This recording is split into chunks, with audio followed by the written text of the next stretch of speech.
오늘 제가 말씀드릴 내용을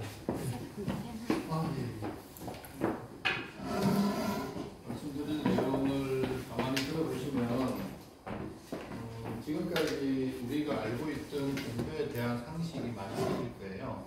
전혀 다른 차원의 접근이기 때문에 자, 제가 대학원 다닐 때 어떤 교수님이 자기 지도 학생한테 이렇게 말씀하셨대요. 내가 영어로 얘기하는 것도 아닌데 왜 학생들이 내 말을 못 알아듣지? 이런 말씀을 하셨다고. 사실은 부부간에도 말이 잘 안 통하는 경우가 많죠. 근데 제가 아이들한테 어떤 그냥 책 아무 페이지나 펴가지고 쭉 읽어줘요.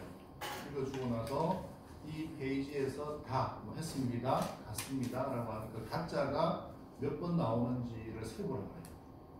그럼 진짜 놀랍게도요, 그걸 정확하게 세는 애가 10% 내지 20%밖에 안 돼요. 나머지 80~90%는요 틀리게 세요.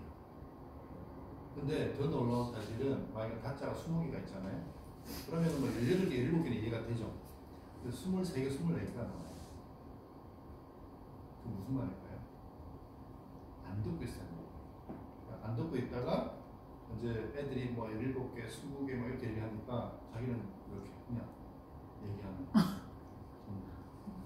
그 다음에 그래서 소리라서 그냥 그런가? 소리는 그냥 쑥 지나가 버리니까 그래서 제가 이제 프린트를 줬어요. 좀 빽빽한 페이지 프린트를 줬어요. 세봐 그러면 마찬가지예요. 가짜를 정확하게 세는 친구들이 10%에서 20%밖에 안 돼요. 자, 그럼 이런 상황에서 아이들의 지각적, 청각적 주의력이 이런 상황에서 좋은 지식이라고 하는 게 얼마나 의미가 있을까요? 그죠? 그 뭔가를 빨리 할 수 있고 잘할 수 있고 이런 지식이 사실은 크게 의미가 없어요. 자, 보세요. 우리가 어떻게 하면 공부를 잘할 수 있는지에 대해서 물어보면 선뜻 대답할 수 있는 사람이 없어요. 그래서 그냥 많이 열심히 이 정도가 답이죠. 책을 잘 보는 방법은 역시 잘 몰라요. 그래서 근데 그런 관점에서 보면 부모님들이 좀 너무했다라는 생각도 들어요. 그러니까 책을 어떻게 보는지에 대해서 알려준 적이 없는데 아이들도 공부를 하고 거기다가 성적까지 잘 받아오라고 교육을 하는 거거든요. 자, 그러면 한국말에는 이해를 한다, 이해를 했다, 그 다음에 이해가 된다 이런 말들이 있잖아요. 그러면은 이해는 하는 걸까요, 되는 걸까요? 되는 거 100%? 네. 하는 거 100%? 아니면 하는 거 되는 거 섞어서? 그러니까 애들한테 물어보면 조금 고민하다가 하는 것도 있고 되는 것도 있다 이렇게 얘기를 해요. 그렇다면 이해가 되는 거는 나의 영역이 아닌 거죠. 되는 거니까 아침에 해가 뜨는 것처럼 아침만 되면 해가 뜨는 거잖아요. 그러니까 되어지는 것에 대해서는 사실은 우리가 신경을 쓸 필요가, 들어오세요, 신경을 쓸 필요가 없는 거죠. 들어오세요, 그렇지 않습니까? 그러니까 만약 이해가 되어진다면 우리가 신경 쓸 필요가 없는 거죠. 자, 그러면 이해하려고 쓰는 거는 공부에 도움이 될까요? 우리가 뭔가 이해가 안 되면 이해하려고 애쓰잖아요. 반복해서 읽어보기도 하고 이런 것들이 공부에 도움이 될까요? 그죠? 그러니까 되는 것처럼 느껴지죠. 왜냐면은 반복해서 읽어보면 이해가 되니까. 근데 그 과정에 우리가 애씀이라고 하는 게 있죠. 이해하려고 막 애쓰잖아요. 그거는 도움이 될까요? 도움이 안 돼요. 오늘 이제 끝나고 나면 이해가 되실 거고요. 자, 그 다음에 공부하기 싫다는 생각은 아이가 일부러 하는 걸까요? 그런 생각이 나는 걸까요? 나는 거죠. 그죠? 자, 그러면 우리 아이는 그 생각이 났을 때 어떻게 할까요? 보통은 그 생각을 많이 따라가죠. 자기가 이렇게 생각은 아니지만 문득 어떤 생각이 들었을 때 그 생각을 따라가죠. 왜? 편하니까 따라가는 거예요.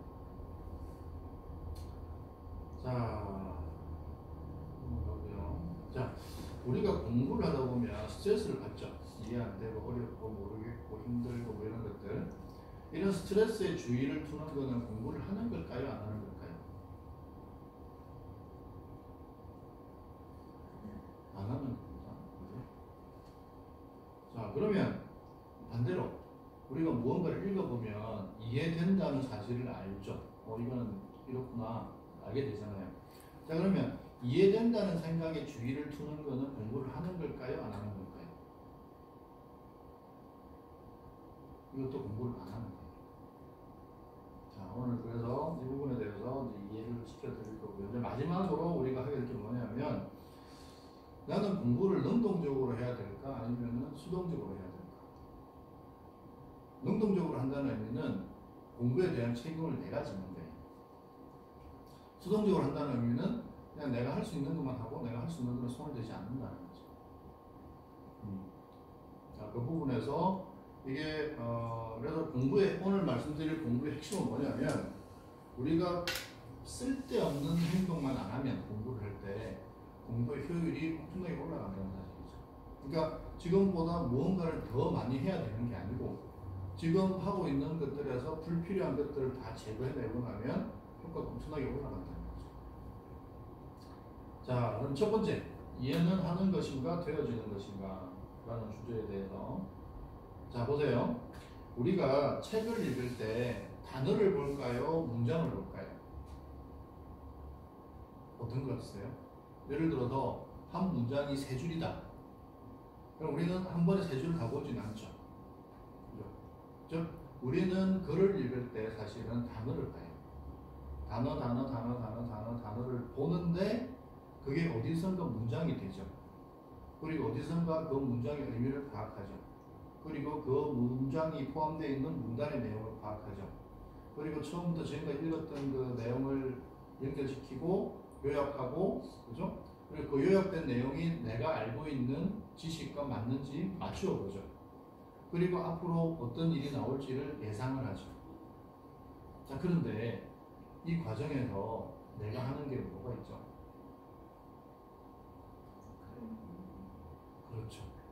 내가 하는 거는요, 글을 읽는 것밖에 없어요.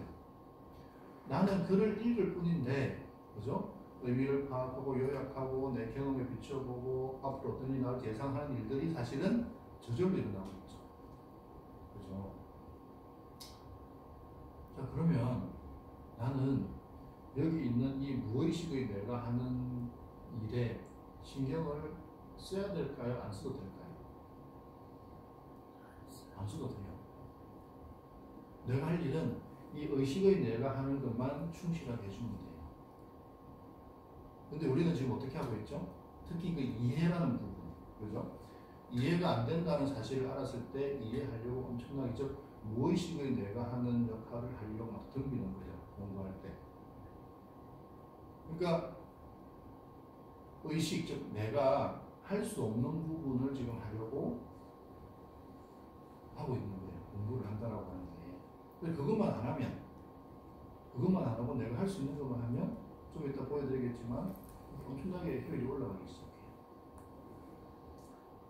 자, 그래서 공부를 할 때 내가 해야 할 일은 뭐냐면요, 글자에 주의를 두고 단어를 열심히 읽는 것밖에 없어요. 그것만 충실하게 해주면 돼요.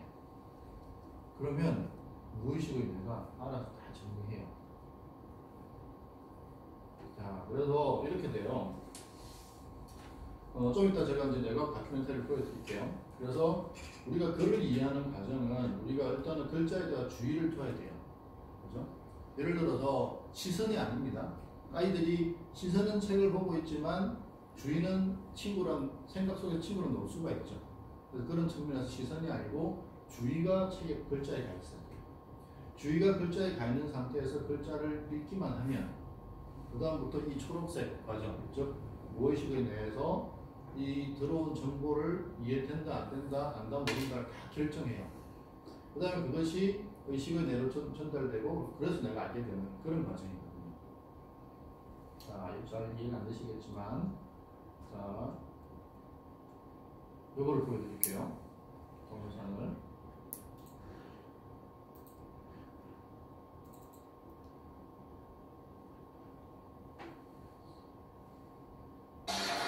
Das Interessante ist das Unbewusste.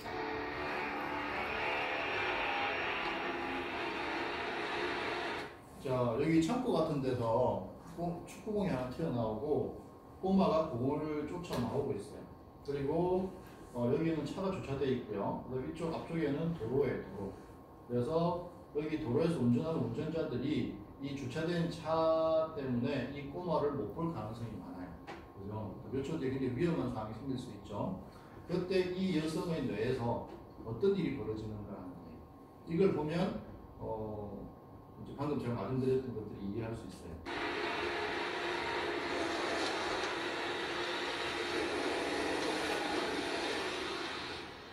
우리가 뭔가를 볼 때마다 광선에 다발이 동공을 통과해 망막에 닿. 자, 우리가 무언가를 보면 이미지가 이렇게 들어오죠. 들어와서 눈동자 안쪽에 있는 망막에 이미지가 닿죠. 근데 이 이미지가 망막에 닿는 순간 이것이 이제 전기 신호로 바뀌거든요. 그 다음에 이게 굉장히 빠르게 이제 나의 뇌 속으로 돌아다니기 시작해요. 닿다. 세운 데이터가 시신경을 따라 질주하는 수백만 개의 신경 충격으로 구호화되고 0.05초 후에는 우리 의식이 움직이 시상의 신경세포에 도달한다. 비상시에 시상은 그 이미지를 머리 뒷부분에 자, 여기 보시면 이 바깥쪽이죠, 바깥쪽. 바깥쪽이 의식의 뇌고요. 이 안쪽이 무의식의 뇌예요. 그러니까 무의식의 뇌라고 하는 거는 없을 문자인데 모른다가 그러니까 없다가 아니고 모른다니까 그 안에서 무슨 일이 벌어지는지 모른다는 뜻이에요. 근데 사실은 여기서 모든 의사결정이 돼요. 이것 피질 뿐 아니라 동시에 우리 머릿속의 비상단추인 편도체로도 전송해 즉시 우리가 행동에 나서게 만든다. 그리고 0.01초 후면 우리는 이유도 모르는 채 움직인다.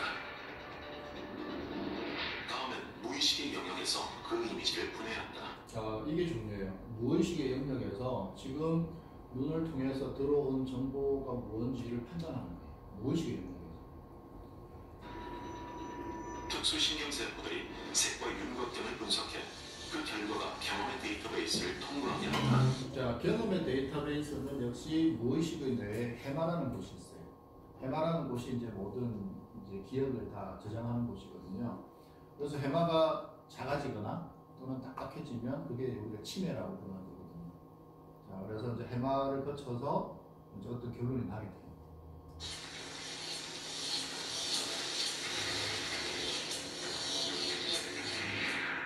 머리 뒷부분의 시각 피질부터 이마 옆까지. 여기서 모든 조각들이 순식간에 의미 있는 이미지로 조립돼 다시 시각 피질로 전송된다. 이 순간부터 우리는 의식적으로 이미지를 볼 수 있다.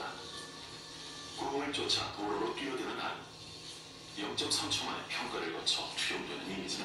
자, 이게 무슨 말이냐면 우리가 보는 즉시 인식하는 것이 아니고요. 보고 나서 0.3초 동안 내 무의식에 대해서 결론이 나고 그 뒤에 알게 되는 거예요. 그러니까 우리가 이게 너무 빠르게 일어나니까 마치 내가 하는 것 같은 착각이 드는 거죠. 사실은 무의식에 대해서 결론을 내요. 이것도 이렇다, 저건 저렇다 이렇게.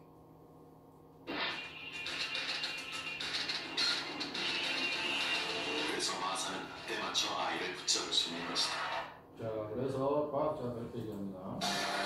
Das Interessante ist, dass wir immer in der Vergangenheit leben. Alles, was wir bewusst wahrnehmen, 자, 우리가 인식하는 건 항상 0.3초 전에 벌써 벌어진 일이라는 거죠. 자, 그래서 자, 근데요, 생각이 일어나는 방이 이렇습니다. 어떤 주의가 가고 그것이 감각이 됩니다. 시각이든 청각이든 촉각이든. 그 다음, 그러니까 시각, 청각, 미각, 후각, 촉각, 그 다음에 앞에 일어난 어떤 생각.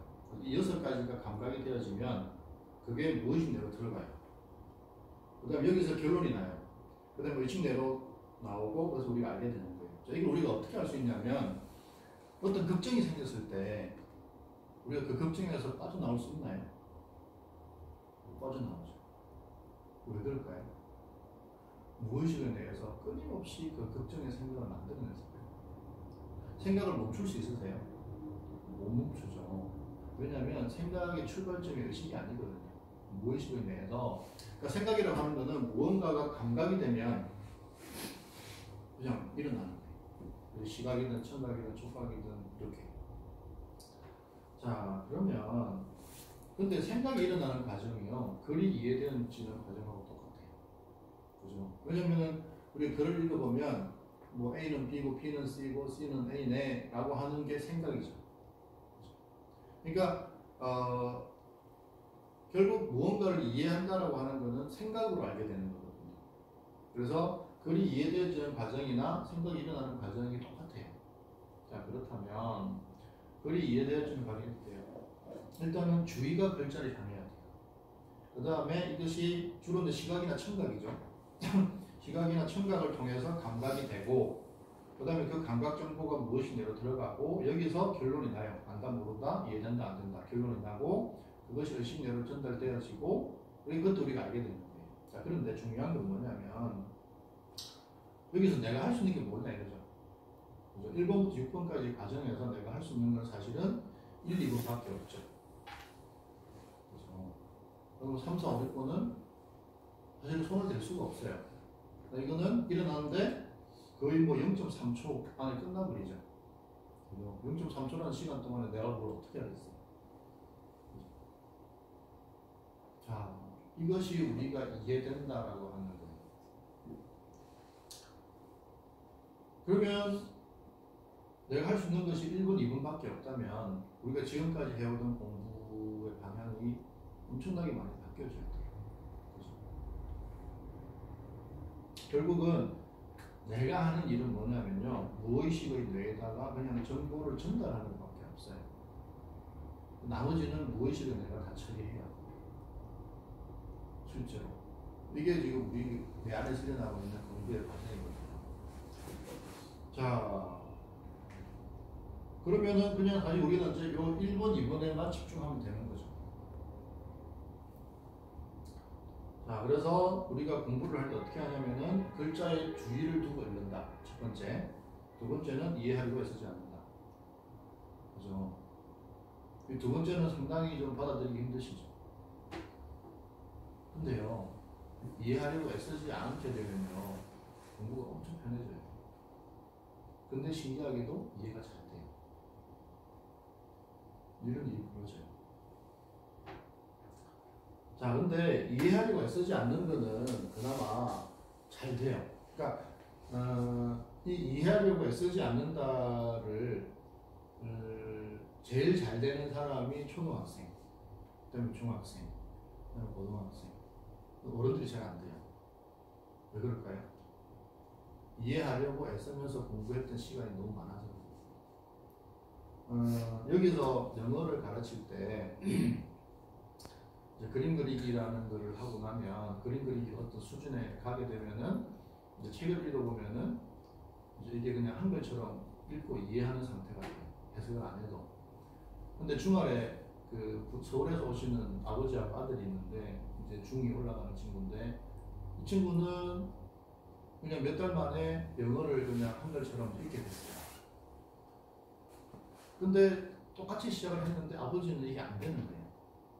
왜냐면 시작할 때 당시에 영어 실력 아버지가 훨씬 좋았을 거 아니에요. 아버지는 대학교 나왔고 뭐 직장에서 높은 직급에도 있고 막 이런 분인데, 그래서 이제 계속 그 시도를 하다가 본인도 되게 답답할 거 아니에요. 그러니까 자기 아들은 그냥 쓱쓱쓱 읽고 막 진도를 빼는데 자기는 이게 의미가 안 들어오니까 영어가. 사실은 그건 이유가 있어요. 뭐냐면 이 아버지가 영어를 읽을 때 주의가 어디에 가 있는가 하는 게 문제예요. 그러니까 이 아버지는 영어를 읽을 때 잘 읽어야지, 정확하게 읽어야지, 빨리 읽어야지 라는 생각에 주의가 가 있었어요. 이해되세요? 주의가 글자 자체에 가 있는 것이 아니고 잘 읽고 빨리 읽고 정확하게 읽어야지 하는 생각에 주의가 가 있는 거죠. 그 주의를 뺏긴 거예요, 사실. 그래가지고 그거를 그러니까 초등학생들은 그런 의도 자체가 전혀 없어요. 그러니까 얘들은 금방 돼요. 훈련시키고 쫙 해주고 그냥 쭉 들어오거든요. 근데 어른들은 그래서 그 사실에 대해서 얘기를 계속 했어요. 둘이서 계속 얘기를 해서 이제 그 사실을 인식을 하셨어요. 아, 내가 글을 읽을 때 그런 게 있구나. 그래서 이제 여러 가지 방법으로 해서 이제 마침내 그게 됐어요. 이해되세요? 이게 엄청나게 중요해요. 그러니까 아이들이 공부를 할 때 잘해야지, 안 틀려야지, 뭐 이런 의도를 가지고 있는 한에는 이 공부 효율이 떨어질 수밖에 없어요. 자, 그래서 어쨌든 근데 이해하기가 쓰지 않는 거는 어떻게 훈련시키냐면요, 2번 못 읽게 만들어요. 한 번 읽고 지나간 거는 절대 다시 못 읽게. 그러니까 다시 읽겠다고 하는 거는 뭐냐면은 이해가 안 될 때 우리가 다시 보고 싶은 마음이 생기거든요. 근데 이제 훈련할 때는 절대 2번 못 읽게 해요. 그러면은 예를 들어서 뭐 20페이지를 그러면 전체를 20페이지를 반복하는 거지 한 문장을 반복해서 읽게 해요. 그건 아니에요. 그러면 처음에는 그게 되게 힘들어요. 이해 안 되는 상태로 넘어가는 걸 되게 힘들어하거든요. 근데 그거를 계속 훈련시키면 한 몇 시간만 계속 훈련시키면 애들이 그냥 편안하게 읽어요. 자, 그 다음에 근데 이제 어려움은 이거예요. 글자에 주의를 두고 읽는다. 이게 좀 어려워요. 자, 어쨌든 지금 이제 여기 토요일날 메타인지 학습법 애들 대상으로 하는 수업이 있는데 이 2가지를 가르치는 거예요. 이해하려고 쓰지 않는다. 그다음에 글자에 주의를 두고 읽는다. 이 2가지를 가르치는데 중학교 2학년 여학생이 한 얘기 보세요. 16년 인생에서 공부할 때 이렇게 싶은 데쯤은 없었던 것 같아. 단시간에 이렇게 많이 이해하게 되다니 그저 놀라울 따름이다. 자, 초등학교 5학년 진짜로 이해도를 높이는 데 도움이 된다는 걸 경험하게 되었다. 그다음 밑에 있는 이분은 저기 중학교 국어 선생님이세요. 진짜 이해를 하는 게 아니라 되는 것을 체험했다.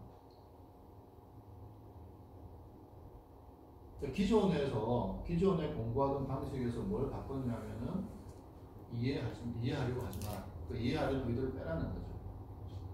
그 다음에 글자에 주의를 두고 읽는 거. 이거를 가르치는 거죠. 그랬더니 이제 애들이 이렇게 자기 후기를 쓴 거예요. 자, 보시면. 그 다음에 조덕성 교수님이라는 분이 계세요. 미국에서 이제 교수하시다가 은퇴하셨는데 이분이 이렇게 말씀하세요. 미국 명문대학에 들어갔다 하면 거의 절반 가까이 중途탈락하는 사태. 이거 우리나라 애들을 얘기하는 거죠. 저 고통스러워하는 아이들에게는 아무 잘못이 없다. 지식을 기반으로 하는 의식적 분석은 너무 느리기 때문에 이게 지금 이제 우리나라에서 가르치는 영어를 말하는 거예요. 해석하잖아요, 해석. 그죠? 해석하는 한에는 글을 빨리 읽을 수가 없죠, 절대로. 그래서 월등히 빠른 직관적, 무의식적 감각을 이용해서 충분한 연습을 해야 된다. 눈이 하는 일은 리딩의 전체 과정 중에서 보조 역할이다. 대부분의 리딩 작업은 두뇌 안에서 이루어진다. 그죠? 이분도 정확하게 말씀하셨죠. 자, 그래서 우리가 이 무의식적 감각을 쓸 줄 알아야 돼요. 근데 사실은 그건 다 쓸 줄 알아요. 쓸 줄 아는데 이제 안내를 안 해준 거죠. 어떻게 해라라고. 자, 결국은 공부를 한다는 건 이거예요. 주의를 두고 감각, 즉 글을 읽고 기다리면 돼요. 뭘 기다리죠? 무의식에 내에서 정리가 됐다라는 사인을 보내줄 때까지.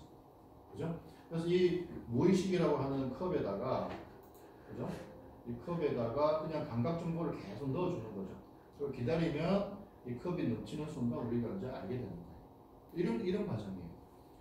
자, 결국은 책을 읽을 때 내가 하는 일은, 해야 하는 일은 뭐냐면 그냥 주의를 두고 글자를 읽는 것밖에 없어요. 그럼 나머지는 무의식이 다 알아서 해요. 이해하려고 쓸 필요가 전혀 없어요. 자, 그 다음에 주의를 좀 알아야죠, 그죠?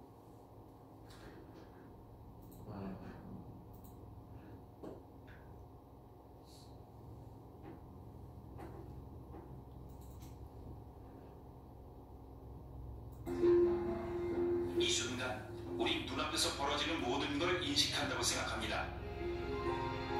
우리의 뇌는 12W의 전력으로 움직입니다.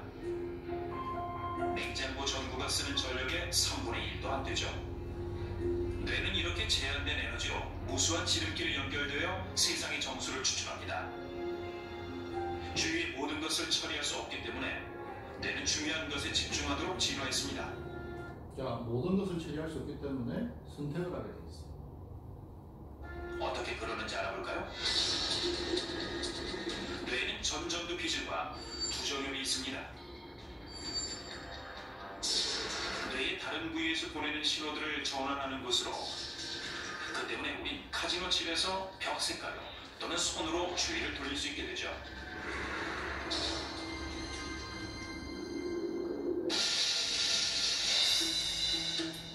어떤 면에서 집중력은 스포트라이트처럼 작용합니다. 좁은 광선은 매우 상세한 이미지를 제공하죠. 넓은 광선은 큰 그림을 보여줍니다. 그러나 무대의 모든 곳을 기억하는 건 힘들죠. 집중력이 어떻게 작용하는지에 대해 댄이 설명합니다. Attention acts to amplify your process of perception, to allow you to take in the. 자, 이게 중요해요. 집중하고 싶은 것에 대한 생생한 세부 사항을 수행할 자. 우리가 무언가에 집중하기 시작하면요, 그것에 대한 정보를 굉장히 효율적으로 가져오기 시작해요. 그래서 집중을 유지하는 게 진짜 중요해요. 자, 그래서 다른 영상 보여드릴게요.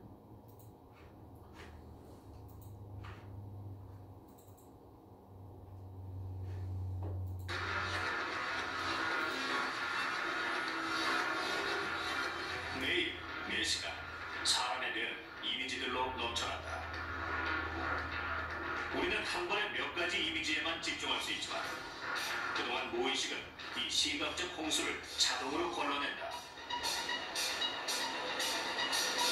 The human brain is really an amazing machine. It's an amazing system. I mean, one of the really intriguing things about the brain is that we're able to take this kind of visual chaos and clutter and then find salient. 자, 이거예요. 우리가 길거리를 걸어가면 보이고 들리는 게 너무 많죠. 그죠? 근데 우리는 특정한 어떤 대상들을 탁탁탁 보고, 그죠? 어떤 소리들만 탁탁탁 듣게 되죠. 그걸 누가 결정할까요? 내가 길을 걸어갈 때 무언가를 보죠, 계속. 근데 그 보는 대상을 누가 결정할까요?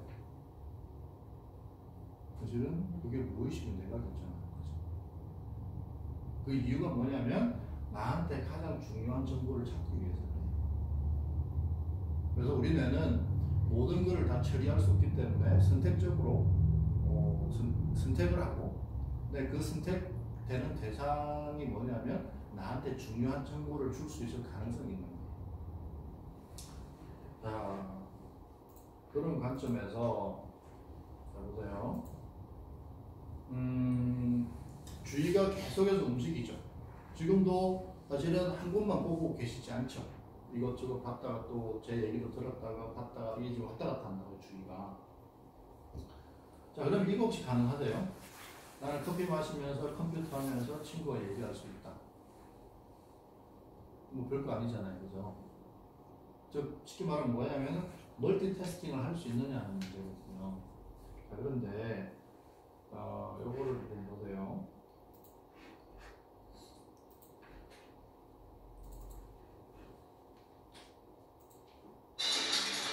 한 번에 모든 걸 집중할 수 없기 때문에 뇌는 우선순위를 매겨야죠. As an illusionist, we take the brain and take all the concepts that people have and use them to turn the world upside down. If you can take their attention to another place willingly, then you've done your job correctly. Now pay close attention to what my friend Apollo is about to show you in my warehouse.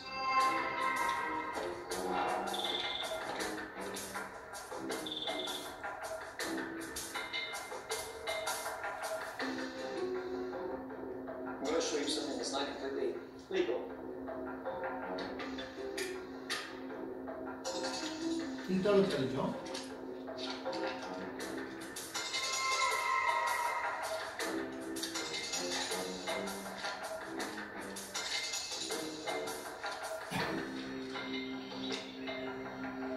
몇 달러짜리 바뀌었어요.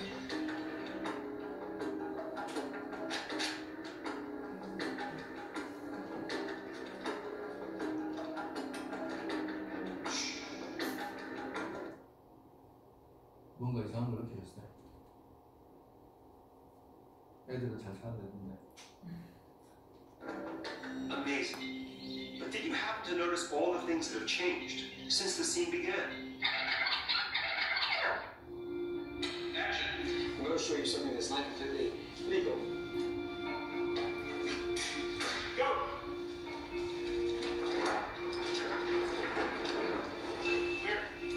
여러분을 돈에 집중하게 만든 사이 테이블을 의자로 바꿔놨습니다. 아폴로의 모자와 손수건도 바뀌었죠. 그리고 뒤에 있는 포스터와 카드도 모두 바뀌었습니다. Your brain just played a trick on you. We all think we're paying close attention to the world around us. But strange as it may sound, this is just an illusion. Misdirection is an elegant form of attention 자, 집중력 제어라는 게 뭐냐면요. control. Our brains only allow us to 자, 우리 뇌는 한 번에 한 가지에만 집중할 수 있어. 놀랍게도.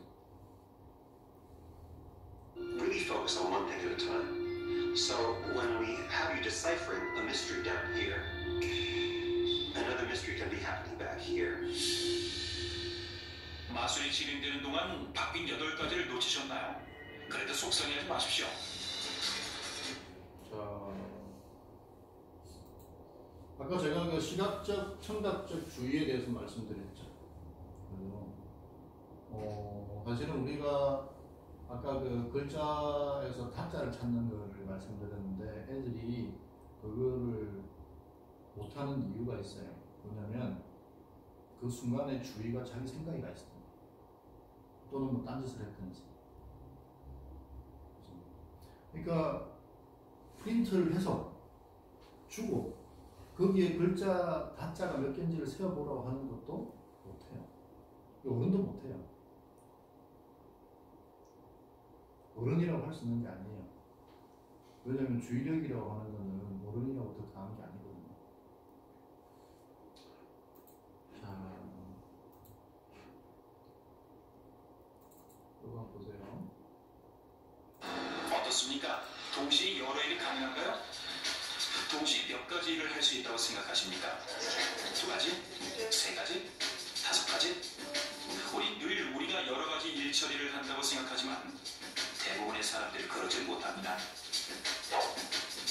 데이빗 스트레이어 교수의 연구에 의하면 우리는 생각만큼 멀티태스킹을 잘하지 못합니다. Realistically, we can really only 이거예요. 우리는 한 번에 한 가지만 처리할 수 있어요. 그죠? 애들이 음악 들으면서 공부한다? 그러면은 애들이 편하게 느끼고 공부가 잘 된다고 느끼죠. 사실은 이거는 뇌과학자들이 연구를 해보니까 주의력이 30%가 떨어져요. 근데 본인은 못 느껴요. 그게 이제 함정이죠. 주의력이 떨어진다는 사실을 못 느끼는데 편하니까 공부가 잘 되는 것 같은 착각이 드는 거죠. 자, 이게 되게 중요해요. 인간의 뇌는 한 번에 한 가지만 처리할 수 있어요. 자, 그러면 우리가 공부를 할 때 책을 보는 거 외에, 즉 주의를 두고 글자를 읽는 거 외에는 전부 공부에 방해가 되는 거예요. 전부. 이것이 이해되어서 좋다라는 것도 방해되는 거예요. 자, 보세요. 우리의 뇌는 멀티태스킹을 잘할 수 없도록 만들어졌다. 사람들이 멀티태스킹을 수행할 때 실제로는 단지 한 가지 일에서 다른 일로 매우 빨리 전환을 합니다. 이거예요. 커피 마시면서 컴퓨터 하면서 아이들하고 얘기할 수 있는 것 같지만 사실은 내 주위가 커피, 컴퓨터, 아이들 이렇게 굉장히 빠르게 왔다 갔다 하니까 내가 마치 동시에 여러 가지를 한 것 같은 착각이 드는 거지 실제로는 한 번에 한 가지만 할 수 있는 거예요. 자, 그런데 중요한 건 뭐냐면 멀티태스킹을 할 때마다 인식의 비용이 든다는 거. 뭔가 내가 손해를 봐야 된다는 거죠. 자, 그 다음에 다른 연구는 뇌는 한 번에 한 가지 일만 잘할 수 있다. 여러 가지 일을 동시에 잘할 수 있다는 생각은 욕심이다. 멀티태스킹은 시간을 효율적으로 사용한다는 기분을 주지만 기분. 그죠? 사실상 뇌에 큰 부담을 준다. 뇌의 피로도를 높이고 코르티솔이라는 스트레스 호르몬을 분비시켜서 궁극적으로 일의 효율성을 떨어뜨린다. 코르티솔은 면역력을 떨어뜨리고 암을 발생시키는 호르몬이거든요. 자, 이렇게 돼요. 우리가 동시에 여러 가지를 하려고 하면 우리 뇌에서는 과부하가 걸리고요. 뇌 코르티솔이 분비가 되고 이게 뇌에 자극을 줘서 결국은 뇌 기능을 저하시키게 돼요. 가급적이면 가능하다면 멀티태스킹을 안 하면 좋은데 어쩔 수 없는 경우들이 생기죠. 아침에 애들 학교 보낼 때. 그죠? 막 동시에 여러 가지를 해야 되잖아요. 어쨌든 가급적이면 안 하면 좋은 거고. 자, 그러면 보세요. 우리가 글자를 보고 있다가 여러 가지 이유로 주의가 글자를 떠나게 되죠. 뭐 몸이 가려울 때도 잠깐 떠나고, 그죠? 뭐 배고프고 어떤 생각, 주로는 생각이죠. 생각으로 주의를 많이 보내는데, 자, 어쨌든 글자에서 주의가 떠나는 순간 무의식 뇌로 전달하던 정보 전달은 멈추게 돼요. 자, 그 다음에 우리 무의식의 뇌는요, 감각되어지는 정보를 처리하거든요. 예를 들어서 내가 글자에 주의를 두고 있으면 그 책에 있는 내용을 처리해요. 근데 내 주의가 갑자기 뭐 생각으로 갔다. 그러면 그 생각이 또 감각이 되는 거잖아요. 그럼 또 그걸 처리를 해요. 그런 식으로. 그래서 내가 굉장히 조심해야 될 건 뭐냐면은 무의식의 뇌에다가 정보를 끊임없이 넘겨주는 작업을 멈추지 않는 게 되게 중요해요. 자, 근데 사실은 우리는 이미 멀티태스킹을 하고 있어요. 왜냐면 보세요. 우리가 글을 읽어보면 읽자마자 순간적으로 이건 안다 모른다를 알게 되죠. 그죠? 근데 안다 모른다고 하는 사실은 내 주위에 좀 어디가 있는 거죠? 생각이 가 있는 거예요. 그죠? 그래서 내가 이게 시선으로 글자를 보고 있으면서 읽으면서 동시에 내 생각으로 이게 왔다 갔다 좀 하고 있는 거예요. 이미. 그러니까 공부를 한다는 것 자체가 사실은 이미 멀티태스킹을 하고 있는 거예요. 그죠? 그래서 힘이 드는 거예요. 그러니까 뇌 과부하 걸리는 거거든요. 근데 그게 자칫 잘못하면 그 과정에서 옆길로 셀 가능성이 많죠. 그죠? 그러니까 갑자기 사과라는 단어를 봤는데 사과를 먹고 어릴 때 배탈이 났던 기억이 떠올라서 갑자기 그걸 쭉 타고 어릴 적 친구가 떠오르고 어릴 때 시골에서 놀던 그런 장면이 떠오르고 이렇게 갑자기 새버린다고 이렇게 옆으로. 그죠? 근데 그런 일들이 아이들한테는 무지하게 일어나거든요. 근데 그것들을 이제 어릴 때 몰라요.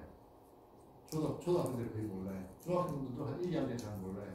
이제 나이가 들고 이제 인지 능력이 좋아지면서 아이들이 그런 것들을 구분하는 능력이 생기고 그랬을 때 이제 빨리 돌아온 아이들이 있는가 하면 그냥 가서 한참 있다 오는 애들도 있고 이런 차이들이 생기기 시작하거든요. 자, 그래서 보세요. 이제 이렇게 돼요.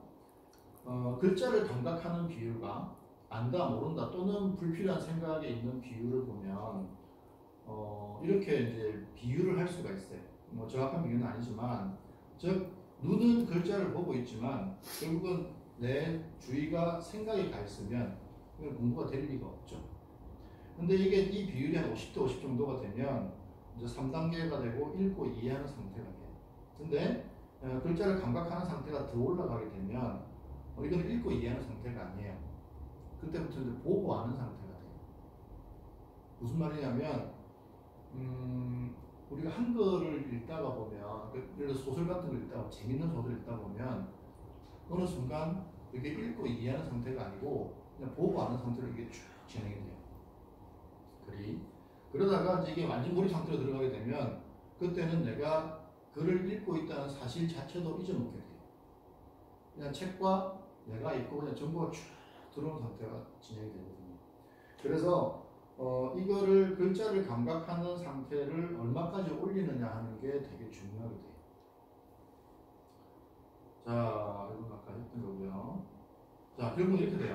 인간에게는 주의가 하나밖에 없어요. 그래서 근데 멀티태스킹은 효율을 떨어뜨려요.